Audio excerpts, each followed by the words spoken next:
Hey fam, this is your girl Shannon Jackson from Living Your Life Without Limits. Today's topic is coping with loss and grief. And I've brought a special guest with me today, none other than Kristi Ahern, who is a licensed therapist in both California and Washington, where she specialized not only in trauma, but certified as a loss and grief specialist. Stay tuned.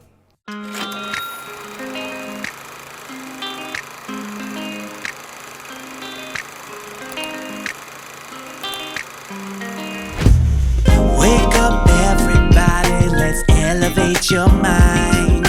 Live your life without limits. No more wasting time. So don't forget to stay focused while continuing. Stay on the grind.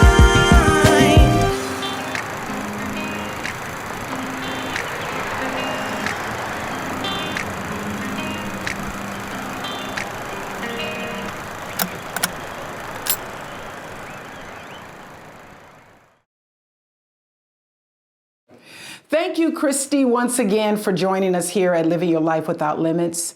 I'm very, very excited for you to bring your experience and expertise to this subject matter and to our viewers. Coping with loss and grief is what we're talking about.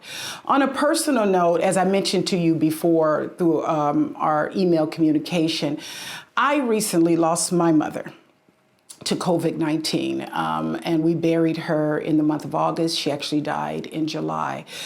And it was such a sudden thing that happened, and she died so quickly, and our family is still in the healing process. And I thought, not just for myself, but I looked at where we are in the climate of where we are. So many people are going through different loss, so I wanted to bring your expertise in to talk about it. So first of all, what is the definition of loss and grief, or define that for our listening and viewing audience? Yes, sure. So, loss is the actual process of losing something or someone.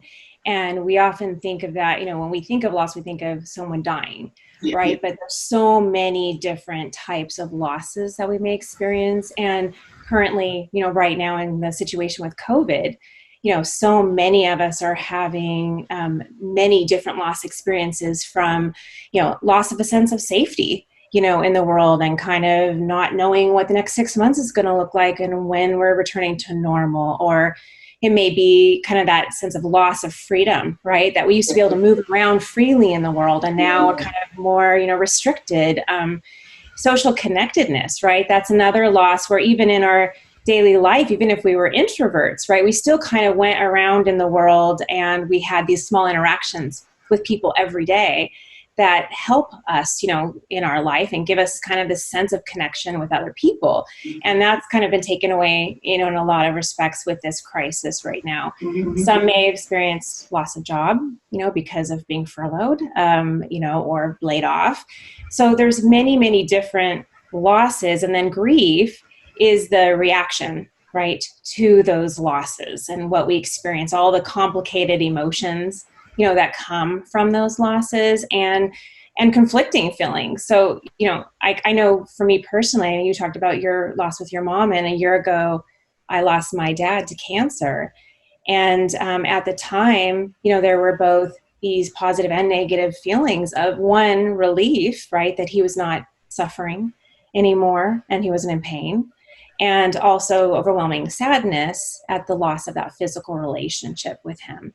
So, it is just these normal, natural reactions we have is the grief process. And so that's kind of the difference between the two. Thank you for that. And it was actually segued me into my next question. So there are stages of grief. And one of the things that I want you to explain to the viewing and listening audience about those stages, but also emphasize that everybody goes through them differently and not necessarily in the same way, or it's not you start here and you automatically go into those phases. So kind of dive into that with us. Yeah, so I think originally when we think of those stages that were created by Kubler-Ross, right, they were originally created at when she was working with people that had a terminal illness, that were going through the dying process with that, right, and it was kind of what they may experience as they go through that dying process, and then that's kind of been kind of interpreted, and people assume that's what grief also looks like, right? We've used that to kind of inform what grief looks like. But the reality is that's not what it was intended for, and it wasn't meant to be looked at in this kind of literal, like linear process that we go through, where we go from one stage to the next and we hit all stages. So, very often we may not hit all stages. We may just hit one or two of them. We may feel like we get to acceptance, and then, life happens and there's some event that reminds us of that significance of that loss, and we bounce back to a different stage. So, it can look very different depending on the person. And I think the one thing I really want to get across is that grief is so unique. It looks very different from person to person. We can be even in the same family, right? We both lost a parent, and my reaction is going to be different than my sibling, where they may look very stoic on the outside. I may feel like I'm falling apart, and that's what shows up for me. We're going to have very different reactions because our relationship to the thing or the person is very different and unique. I'm so glad you said that, because that's true. Even within my own family and others that I know, people expect you to act a certain way, but that's not who you are in your character. So your reaction to it is different, but it doesn't mean your loss or your pain is any less. It's just, as you mentioned, we react differently just because it is unique. So I love the word that you said about it being unique. So I know this is an area you specialize in particular on this subject matter. So how, now that you've given us clarification on what's loss versus what's grief, how to help someone like myself and others, what are some things that we can do? Obviously seeking expertise from someone like yourself with your skill set, but what are some of the things we can do to help cope better? Yeah.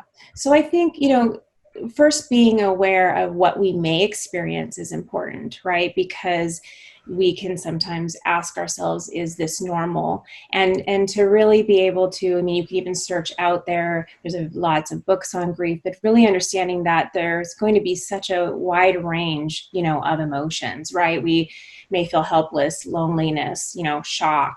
We may experience being numb, to it, anger, guilt a lot of times when we lose someone. So there's just such a range. And we also may experience physical, reactions to that loss, right? Pain, muscle weakness, not being able to sleep or eat well.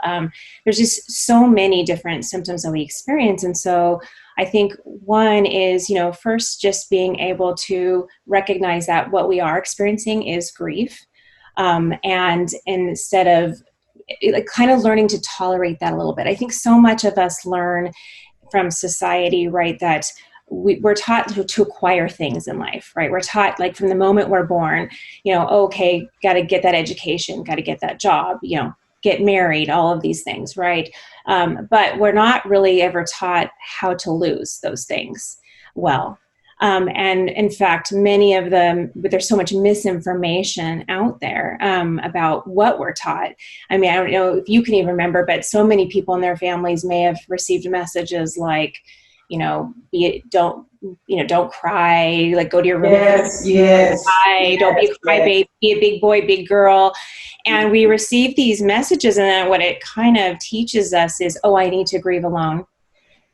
Or I need to hide these emotions, right? Or I need to be strong because others are uncomfortable with this, right? And so I think in helping ourselves through the grief, one, we need to recognize that we may have been taught this misinformation, and that it is okay to grieve outwardly, that we need to be able to connect with others, that we don't need to grieve alone. We actually need that social connectedness. We need to share our grief stories. We need to talk about those memories, talk about those feelings, really kind of name what they are.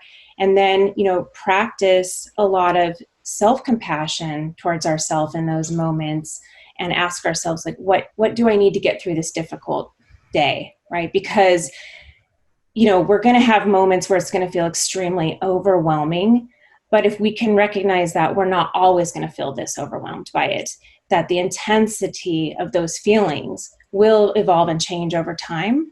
So when we're having a really bad moment, then it's like, what do I need in that moment? Do I need to, curl up in a ball on a blanket? Do I need to listen to some music that's uplifting to me? Do I need to reach out to a friend and talk about my grief experience? Do I need to write about the memories of the person and things that made me feel connected to them? So, I think when allowing ourselves to feel what we feel, and then figuring out how we need to express those feelings, get them out rather than ignore them, push them away, numb them, with food or alcohol, whatever we do, right, in our behaviors to try to not experience those feelings. And then how can we get those out, and how can we self-care in those moments to maybe bring down a little bit of that intensity and know that we won't always be there.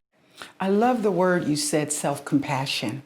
I mean, that beautifully said during this time, having self-compassion for yourself, caring enough to say it's okay to take that moment. Now, where is the line drawn? Many people, for whatever reason, there's still a stigma, let me call it that, about reaching out for therapy. Even in something like grief and loss, many of us feel we have to handle it ourselves, or as you said, having misinformation for many, many years, where we just feel I have to do this on my own.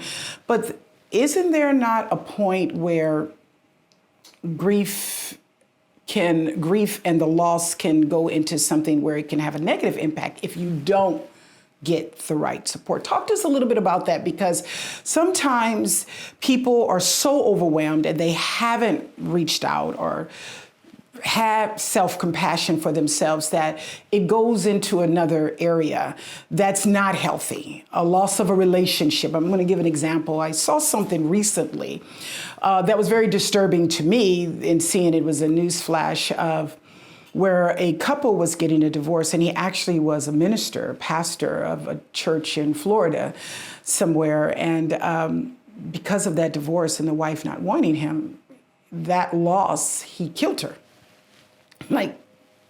Obviously there's something else going on there, but understanding that you don't want, that may be the extreme case that I'm talking about, but, I just want you to unwrap that for the viewers of, when are the signs to see that you need something more if you're not getting through it? I guess that's what I want to talk about.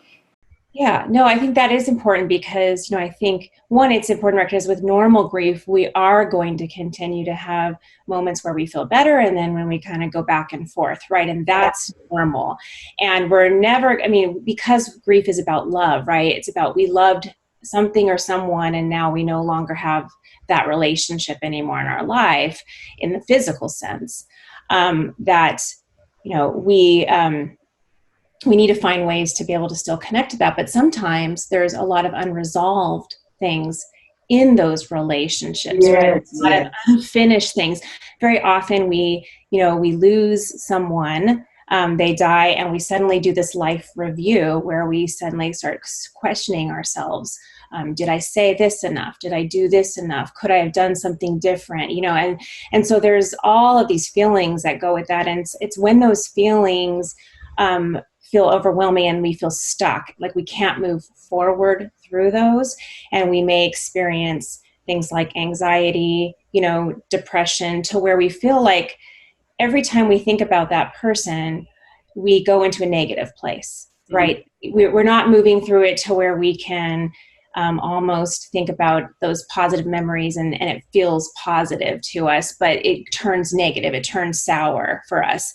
And we feel like as we go through life, we're kind of never getting out of that place. We're just continuing to feel stuck and not able to move forward. And it feels really difficult.